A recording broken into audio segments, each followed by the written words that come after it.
I am normally not on the weekend shift, so learning a little bit about the Alert Desk. I'm Chelsea Vinepour filling in for Carly Barnett on this dreary Saturday. Hopefully a lot of you are at home where it's dry, maybe watching college football tonight.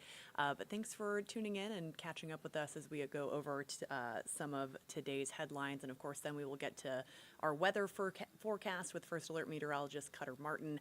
He'll have an update on the first alert and then what you can expect for the rest of your weekend. But first, I want to talk about the funerals for the Apalachee High School victims. We've been covering this tragedy for more than 10 days when this shooting happened back on September 4th at Apalachee High School up in Winder. That's in northeast Georgia on the way to Athens, if you've not heard of this community before. We know that a high schooler, the alleged suspect, opened fire in several of these classrooms, killing 4 people and injuring several others. So today, there were 2 funerals for 2 of those fatal victims. One of them, 14-year-old Mason Schermerhorn. We'll take you to his photo here that we've got queued up for you. Mason was just 14 years old. That's his photo there on your screen that you can see right now. A freshman at Apalachee High School who died when police say Colt Gray, another student at the school, opened fire. Mason's funeral was today in Jefferson, Georgia. Our Atlanta News First reporter Blake Devine is covering that story for us tonight. Mason's family asked everybody who attended that service today to wear red in his honor, which was his favorite color. His family also saying he loved Legos, he loved Disney, and most importantly, he loved his family, who is grieving that horrific loss today and many days into the future. Now, another person that was also laid to rest today, Christina Irami, that's a photo of her there on your screen. She was a math teacher at Apalachee High School. And we spoke to a lot of her friends over the last 2 weeks who tell us that she had immigrated here from Romania and she loved teaching. She couldn't have any children of her own, so she treated all of her students like they were her own children. So we know that many of her students and family and friends are grieving her loss today. Her family respectfully asked media not to attend, so we did not have a reporter at her funeral today, but we are remembering her as well. Now, a continuation on in that story in that Apalachee High School shooting, the suspect's father has also been arrested and is facing several charges. His name is Colin Gray. This is a video from when he was arrested last week. He is facing several charges, including cruelty to children and manslaughter for providing a firearm to his son, Colt Gray, with the knowledge that he was a threat to himself and to others. That all came from an arrest warrant and from law enforcement. They tell us that Colt was given access to these guns by his father, and that the gun he used allegedly in that high school shooting may have been a Christmas present from his father, Colin Gray. So we know that Colin initially received a court-appointed attorney. Today, there was filings made that indicate he now has hired a private attorney, new legal representation that will be representing him moving forward in this ongoing trial. And then another story that we've been following since yesterday, we're working to get more details tonight. Our Bridget Spencer is following this story about a fatal shooting that happened outside of the Spalding County Courthouse on Friday.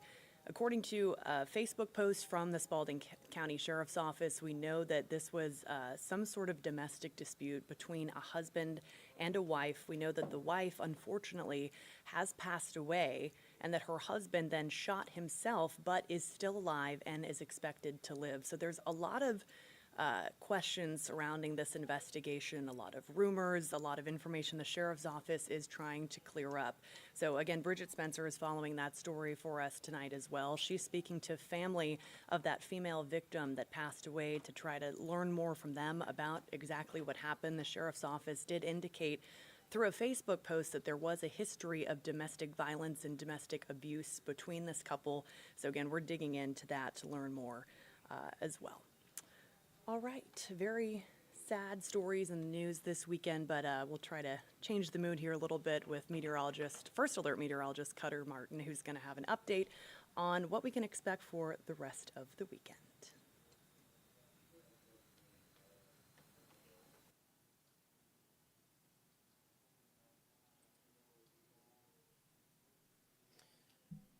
Yeah, and again, outside right now, it is a little gloomy, as you talked about earlier. Lots of drizzle, even a few rain showers, basically in the same areas that have been dealing with rain for the past, 48 to 72 hours across North Georgia. So something that is going to continue, and it could impact your evening plans. Again, thank you for tuning in and for watching right now.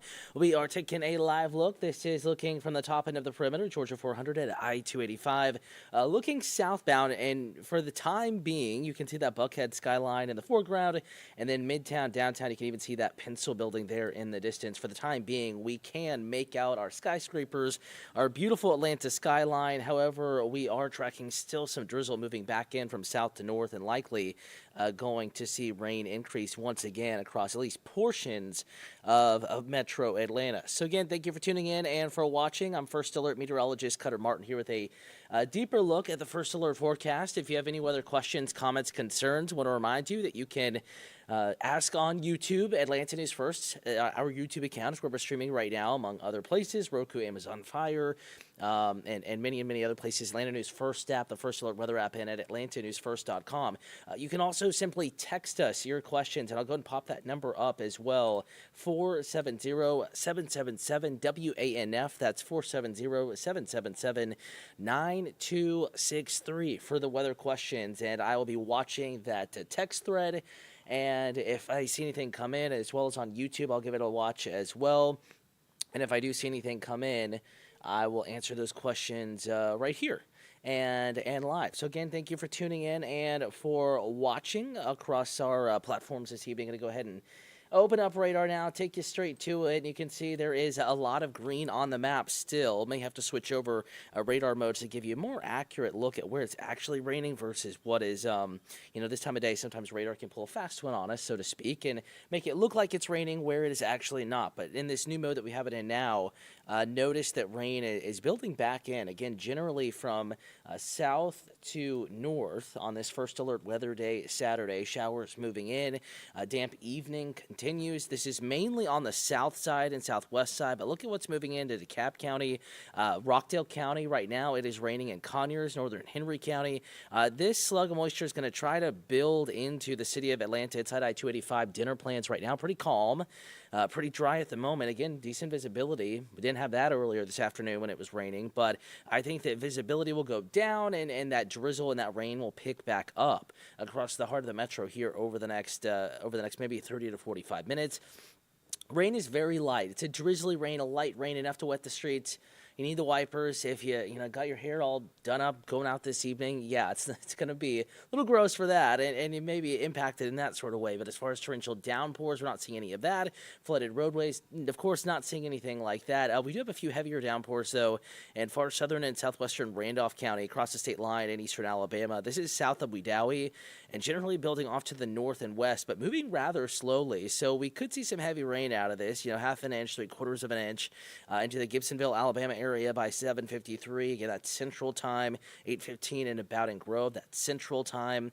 And we're going to continue to see moisture. Again, the setup is just there to continue to see drizzle and areas of rain showers develop on through the evening. Now, if you're up in far north Georgia, up in the mountains, Ellijay, up in Fannin County, Blue Ridge, Raven County, Clayton Community, White Towns, Union County, Clay County, North Carolina, even East Georgia, Clark and Oconee counties, getting up towards, Bexar County, Banks County, these areas are mostly dry, and I think you will remain mostly dry. This really has been a southwestern half of North Georgia sort of rain event, and we still do have a flood watch in effect until 8 o'clock tomorrow morning.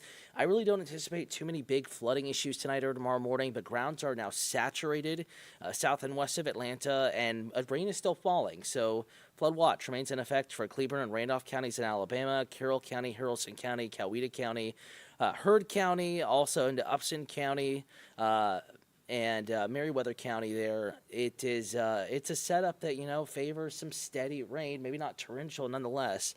Could be some isolated instances of flooding. Don't think it's going to be a big deal, and don't think there are going to be too many issues there, but something we'll keep an eye on. And the reason why they have that flood watch is these areas, even if your area hasn't seen much rain the past, 72 hours or so, areas to the south and west of Atlanta really have been soaked. In fact, this is rainfall accumulation.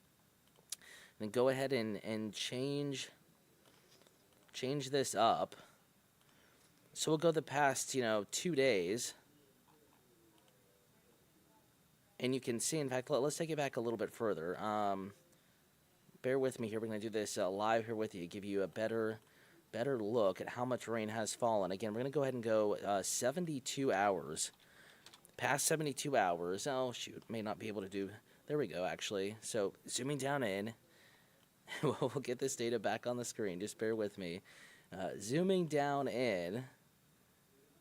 I'm going to highlight the areas that have seen the heaviest rain so far. It just takes a moment for that data to come back in, and we'll have it on your screen here momentarily. There we go. And then we can go ahead and just click on some of these areas. And radar estimates, 1.8 inches of rain in west central portions of Cleburne County. You get down into far southwestern, Randolph County, and we're looking at 1 to 2 inches of rain. And it's still raining, and there was a little bit of rain even before that. But, of course, you get up into north and northeast Georgia.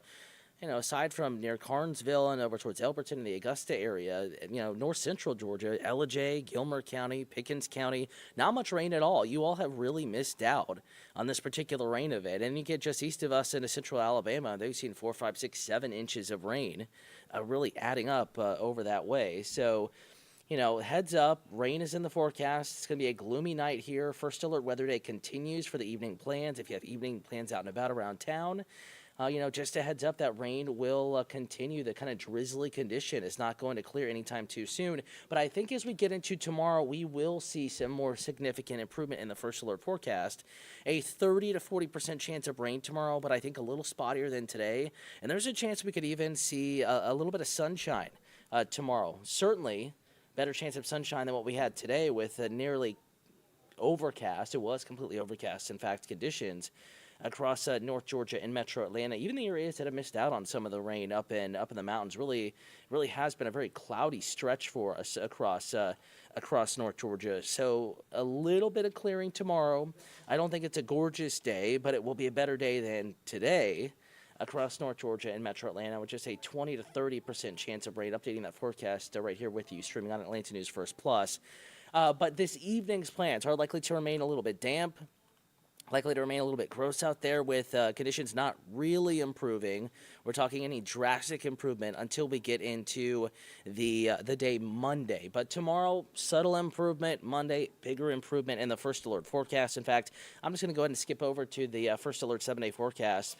We did not have an early evening newscast preempted by sports, so we're streaming here right now on Atlanta News First Plus. I'm going to go ahead and pull up that 7-day forecast. Reminder, you can always get it at atlantanewsfirst.com by clicking on that first alert weather tab. And just looking at the first alert weather app. In fact, 10-day forecast there. I think a mix of sun and clouds, maybe partly to mostly cloudy Monday, just a 20% chance of a little shower. Looking mostly dry as we get into Tuesday, Wednesday, though. Could see some cloud cover move back in. Some models want to bring in an isolated shower or two back half of Tuesday, first half of Wednesday. For now, though, going to keep those rain chances out, but something we will be keeping an eye on in the first alert forecast, watching those trends. And if need be, bump up that rain chance a little bit. But for now, not looking like anything too concerning or impactful or anything like that across the metro and North Georgia. We're heating up too. Temperatures back in the mid-upper 80s to near 90 Wednesday into Thursday, and then cooling down a bit. And rain chances coming up a bit as we get into the next weekend. Not a washout, nicer than this weekend, hands down, no doubt about it. But nonetheless, the next kind of subtle change in the forecast as we get into the latter portion of the work week and then on into the coming weekend. And again, we're here to keep you updated on this first alert weather day. Going to record a new video, put it in the first alert weather app here very shortly. That forecast is always at atlantanewsfirst.com, as mentioned. And we are live at 10 p.m. on Peachtree TV, Atlanta CW affiliate. Full forecast there. Chelsea Bamfor and for Carly Barnett. Tonight, the latest news headlines, breaking down stories evolving around North Georgia and Metro Atlanta. And then we're back on Atlanta News First at 11 p.m. for the late news. Again, for now, you can see the skyline up in Sandy Springs. That's Buckhead in the foreground. Beyond that, Midtown, downtown Atlanta, showers, drizzle moving back in. Not done with the needed rain yet, but we do have improvement on the way starting tomorrow. Full forecast. Any updates, you can catch it starting at 10 p.m.